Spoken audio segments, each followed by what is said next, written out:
Hi everyone, welcome to the Hindu newspaper analysis in under 10 minutes by JTS Institute. A quick announcement before we begin. JTS Institute has released its 2023 prelims edition of the rank file. It is the highly sought after material that every UPSC aspirant reads before he or she goes to write the prelims exam. Rank file is the only compilation of all the topics that are must study for UPSC prelims 2023, and it is based on the most expected questions predicted in the mock test by top 21 institutes. Today is the 4th of May. Now let's dive right in. The first article is No Union but Centre Ready to Ease Living of Gay Couples. The government proposes panel to look into genuine human concerns. Supreme Court says it is a step forward and a big positive towards social acceptance of right of same-sex couples to cohabit. So, the Union government has informed the Supreme Court that it is willing to form a committee headed by the Cabinet Secretary to consider administrative measures for addressing genuine human concerns faced by same-sex couples in their daily lives in areas such as banking and insurance. But the centre has said so while without delving into the petitions for legal recognition of same-sex marriage. The Constitution Bench, led by the Chief Justice of India, D.Y. Chandrachud, has said that the government's stand is a big step forward and even a big positive towards achieving wider social acceptance of the right of same-sex couples to cohabit. The Chief Justice has said that the court could now go into whether same-sex couples have a right to cohabit together in a normal, peaceful environment in our country without facing any form of discrimination, societal or otherwise.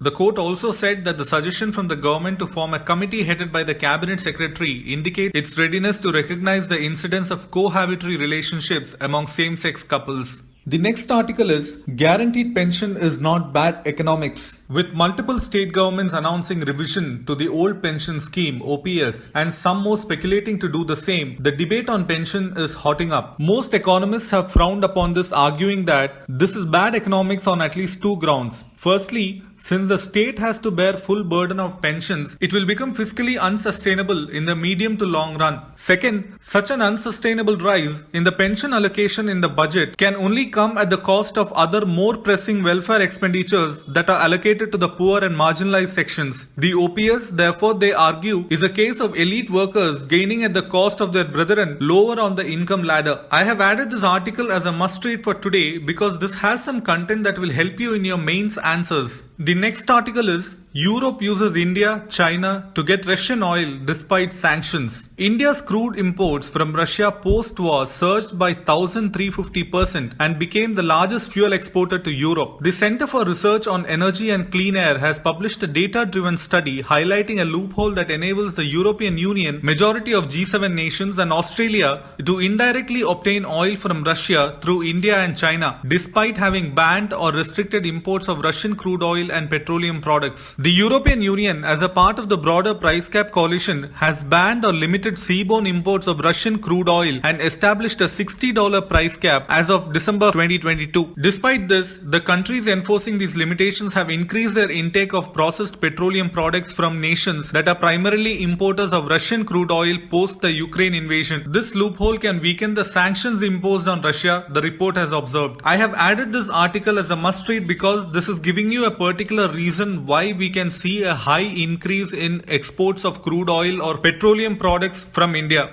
The next article is the European Union's Artificial Intelligence Act. So, after intense last-minute negotiations in the past few weeks on how to bring about a general-purpose artificial intelligence systems like OpenAI's ChatGPT under the ambit of regulation, members of the European Parliament has reached a preliminary deal this week on a new draft of the European Union's ambitious Artificial Intelligence Act. This was first drafted about 2 years ago. The new legislation seeks to strike a balance between promoting the uptake of artificial intelligence while mitigating or preventing harms associated with certain uses of this technology.